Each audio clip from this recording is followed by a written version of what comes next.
making metaphysical things into physical things, what I say, creating morality out of understandings. As long as they are understandings, they are nectar for your life. They create a tremendous intelligence in your life. The moment they are reduced to a superstitious belief, the moment they are reduced as a morality, they create deep guilt in you, and the guilt is the sure killer of intelligence. According to me, guilt is the worst killer of intelligence. Guilt will never let you move in your life. One small incident. One of our devotee, she had a tumor in the end of the spinal cord, the root chakra, the Muladhara chakra. For 20 years she suffered. She came to me complaining, Swamiji, please help me, heal me. I am suffering with this tumor for so many years. And she says, even after surgery, it again comes back. She even underwent surgery, but it came back. I started talking to her slowly to trace the origin of the problem. Finally, she opened up and started weeping. She said, I asked her, do you have any guilt related to your sex energy? She slowly opened up and started weeping. She said she was abused when she was very young. When she was a kid, she was sexually abused. One of her own close relatives exploited her for so many years. And that guilt stayed with her. And she says, I started hating the very portion of my body. That part of my body itself I started hating. I started feeling that part of the body should not exist in my body. I started feeling that's different from my body. That is not my being. My hatred towards that person has turned towards my own body. When you start hating some action, you start hating that part of the body also. My hatred has become so deep. Swamiji, that is the root. I was speaking to her, slowly she opened up and she wept, and when she confessed, when she brought the guilt out, I was talking to her and she came out of the guilt and she was psychologically healed. And I was explaining how this is a usual thing which is happening. Now they say 1 in the 4 are getting sexually abused, especially in America. I read a report just the other day. 1 in 4. Of course, kids don't open up and kids don't tell you. Anyhow, when she was psychologically healed, when I explained the nature of all these things, you will be surprised. I can tell only one thing. It's a truth. What I am telling you is a truth. Just in 10 days, simply tumor disappeared. I gave her a small meditation technique to meditate on that area. I told her, express your anger towards him. Weep, shout, cry. Just close the doors, be in a separate room and take a pillow, think of him, beat, shout, cry, throw your anger out, and after that sit silently and feel that part of your body that part is also your body. Stop hating. that part of your body, you will be surprised. Just a simple technique.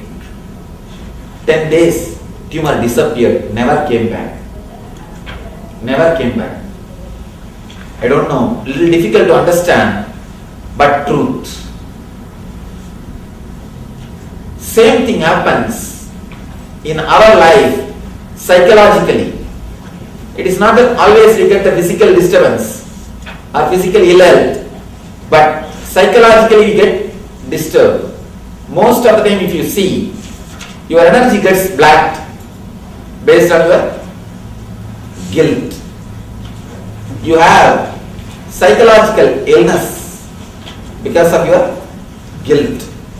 If you look little deep, wherever you have fear, wherever you are not able to move, wherever you are not able to take decisions, you will see some guilt will be there.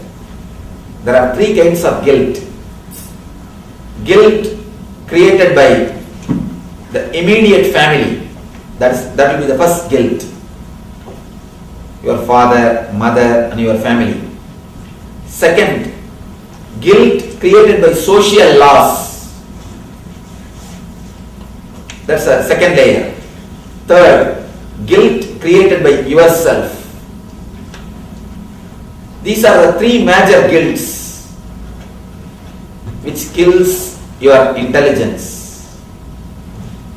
The guilt about the sex will be the guilt created by the immediate family. That will be the first guilt. The guilt about the social laws, the guilt based on greed will be the guilt created by the immediate family. Guilt based on fear will be the guilt created by the social law. And the third guilt is the worst guilt which you create for yourself. When you internalize the greed and the fear guilts, you create new type of guilts for yourself. If you analyze, whenever you are stuck, wherever you are stuck, at some point you will see these 3 guilt will be there. Let you break free from the past. Past, not only it's a dead weight in your being. Not only it is dead, it is a dead weight on your being. As long as you have guilt, you can never proceed, you can never have deep blissful life.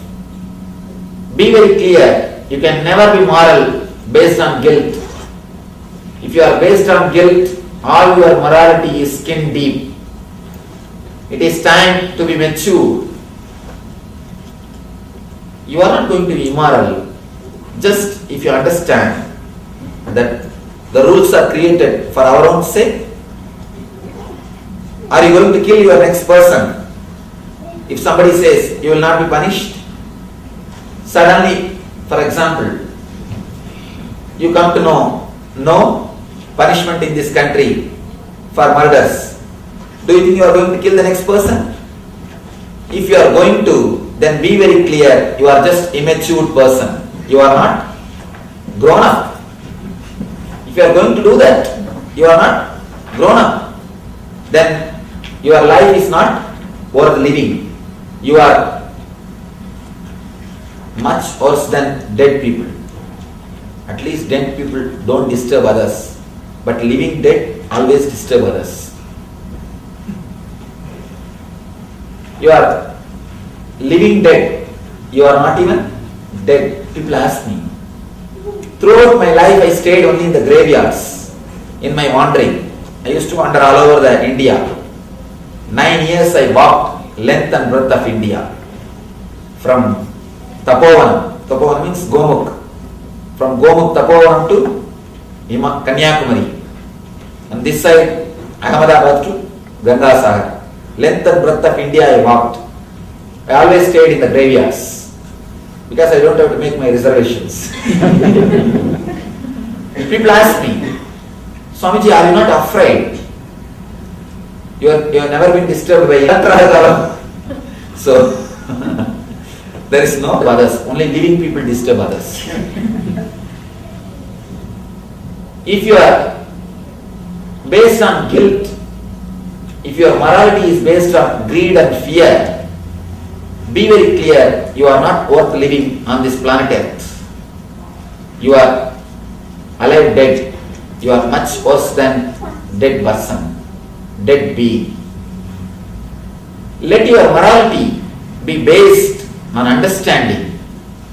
Let your morality be based on consciousness, not on conscience.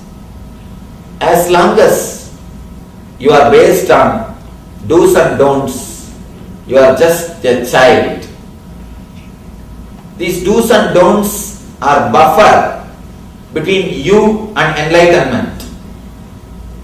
As long as these buffers are there, you can never reach enlightenment. A total freedom, a total bliss, a total ecstasy. The moment the buffers are removed, naturally enlightenment reaches towards you. You don't have to reach enlightenment. Simply enlightenment will reach you. Understand, guilt is a sure killer of intelligence. Let you kill the guilt and experience the ultimate intelligence, what our Upanishads call Prajnanam Brahma. Intelligence is existence. So let you reach that existence and experience the eternal bliss, Nityananda. Thank you.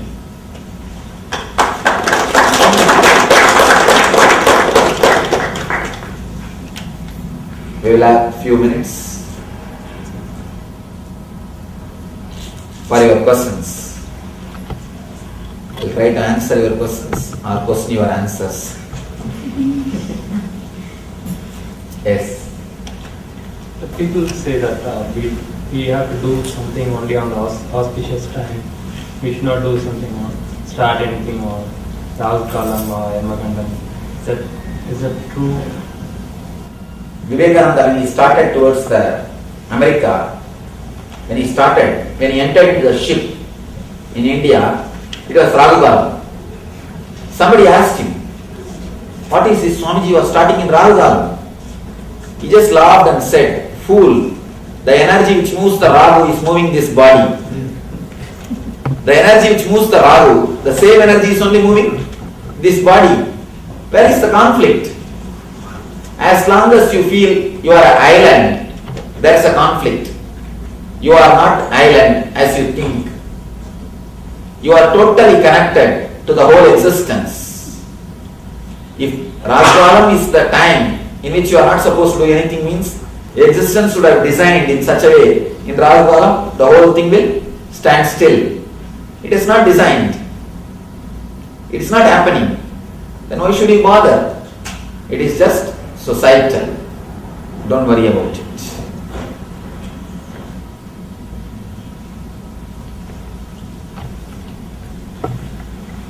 In that case, I don't think the great countries bother about Rahu. In this country, is there that very idea itself is not there. According to me, just believing all these things is deep weakness. Somebody goes to Vivekananda and asks, Master, what about Jyotisha and astrology, all these things? Can you guide us? He says, go and eat healthy food and do little exercise. Your body and mind will be healthy, then you will never bother about all these things. As long as your mind is weak, your body is sick, you bother about all these things. In my whole mission, I never cared. None of my people even know how to spell the Rahu. And things are happening, things are going on. So these are all old ideas. In those times, there may be some reason. What for? They wanted to. Now there is no need. If you see in that way, all over the world, some portion of the time will be Rahu. Then what to do about that? All over the world, some time will be Rahu. Then how to go about? And now so many conflicts. If you are speaking from here to India, you should be bothered about this Ragalam or that Ragalam. Now how to solve the problem? You should bother about this Ragalam or that Ragalam. So, there is no solution for all these things. What is the divine grace and guidance so far as the spiritual pursuit is concerned? Your effort is divine grace. Your effort happens because of divine grace.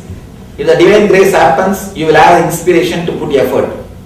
If you are not putting your effort, be very clear, you don't have divine grace. If you are having divine grace, you will naturally start putting your effort. That's all. Effort is grace. Grace is effort.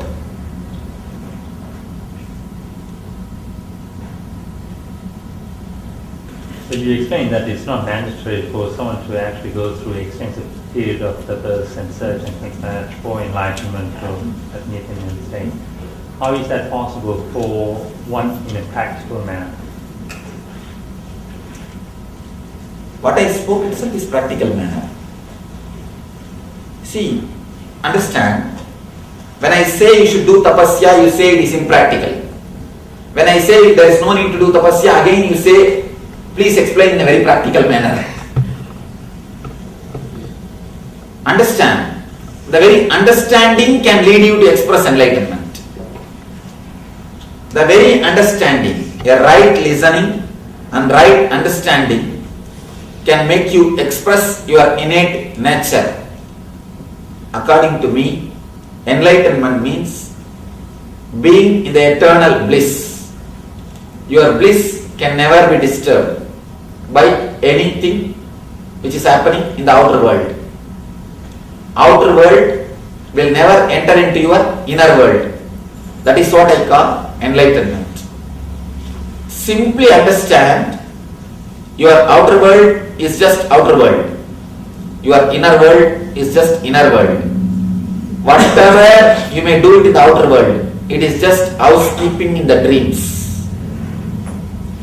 All your housekeeping in the dreams, what is going to happen? The moment you are awakened, over.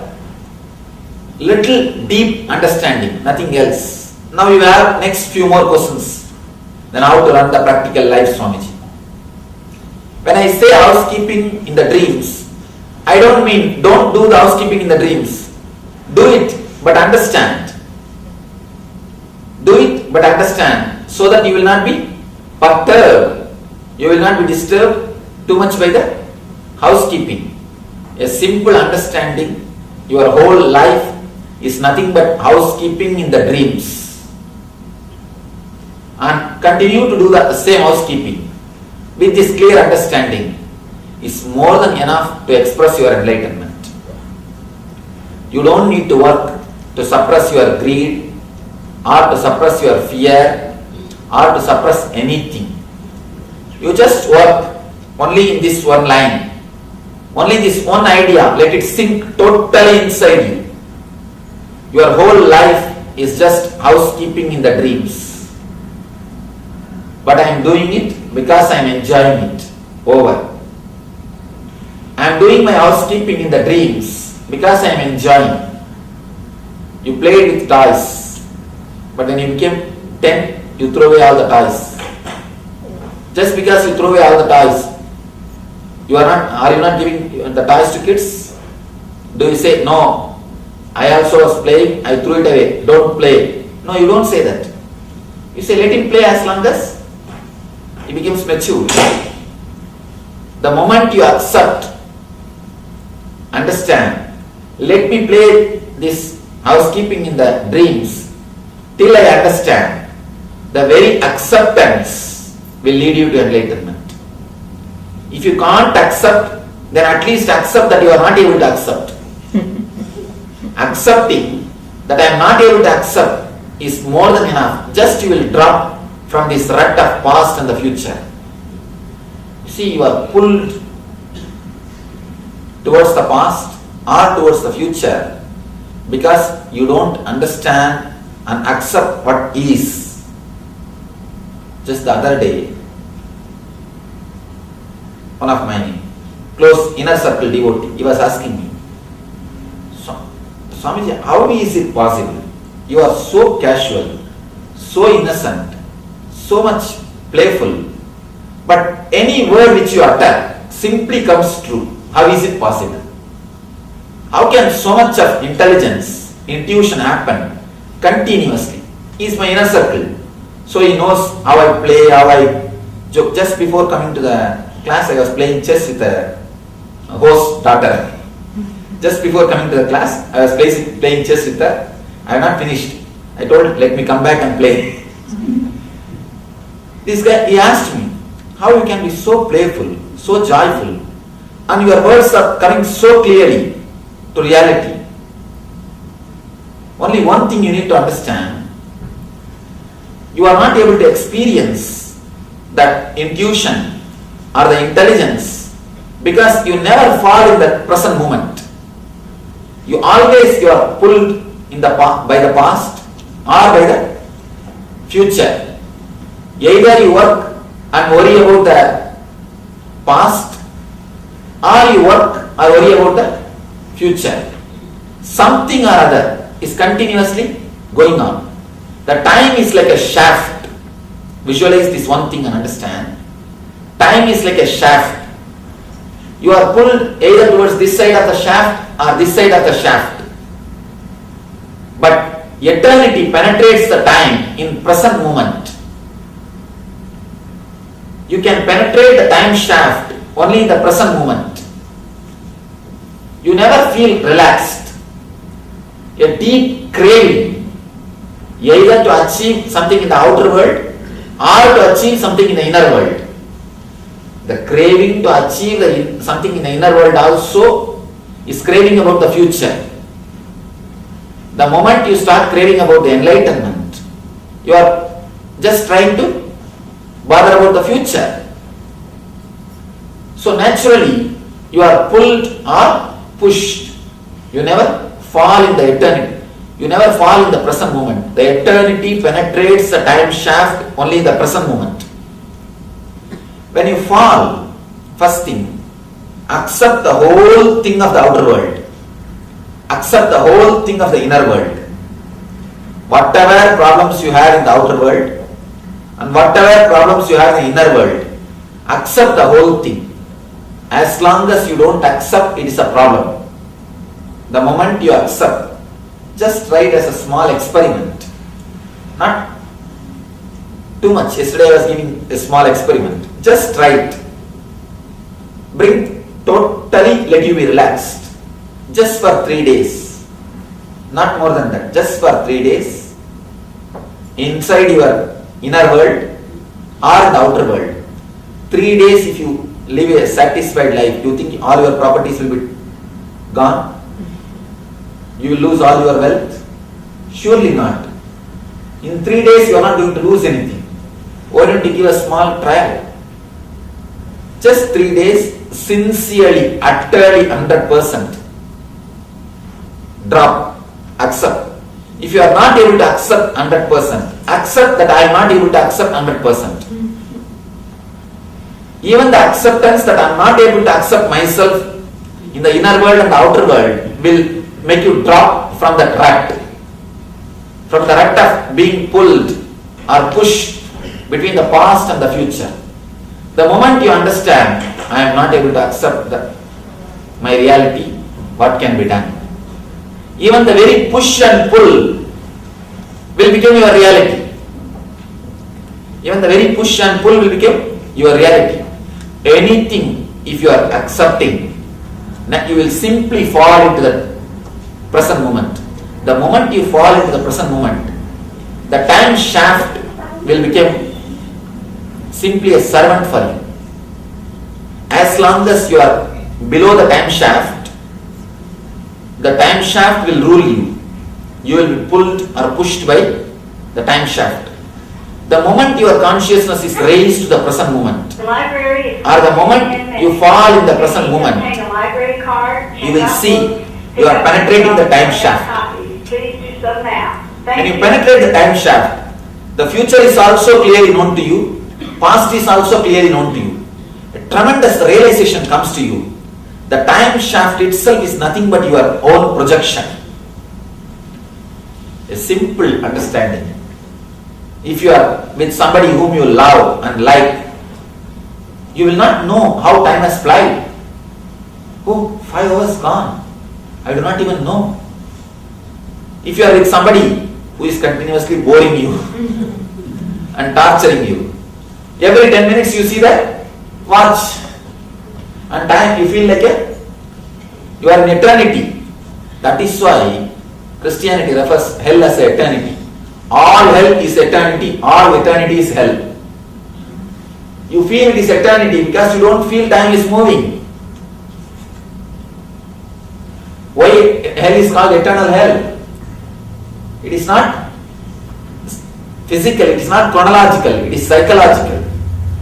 It is psychologically eternity. It is psychologically eternal. Chronologically it is not eternal. Psychologically it is eternal. In Eastern concept, the time is given a totally different meaning, totally different understanding. In Vedas we have a thing called, in Vedic calendar, in Vedic astrology, we have a thing called Chana. Chana means not 1 second. Chana can never be measured chronologically.